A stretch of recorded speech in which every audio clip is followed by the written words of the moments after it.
ভাওতাবাজি, কোরআন একটা ভাওতাবাজি জামাত ইসলামের। ম্যাডামের সাথে সম্পর্ক ছিল, আমাদেরকে কোন অঙ্গ সংগঠন করতে দেয় নাই, কোন সহায়ক দিছে এই জামাত ইসলামের ভয়কে আমাদের দল থেকে কোন সহায়ক দিছে, র্যাব দিয়ে শেষ করে দিছে। যুবদল করতে দেয় নাই, ছাত্রদল করতে দেয় নাই। কিনে বাংলা কোর্টের রাত্র 12টার সময় ম্যাডাম আসছে, দরজা আমি টানি, খুলে না।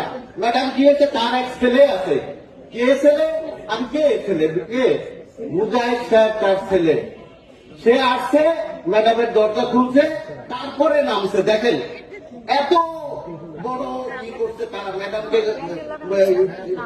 সম্মান দিছে, তারা এইভাবে তারা দখল করে নিছে। স্টেজে যাবেন ওই সময়, ম্যাডামের ওই সময় ভোরবেলা ফজরের নেওয়ার সময় যে দেখবেন যে তারা দখল করে স্টেজ সামনের কাতারে সব দখল করে আছে। বিএনপিদের কোনো পাত্তা ছিল না। আর তারা এখন কয় মহিলাদের নেতৃত্ব কি না যায়, না যায়।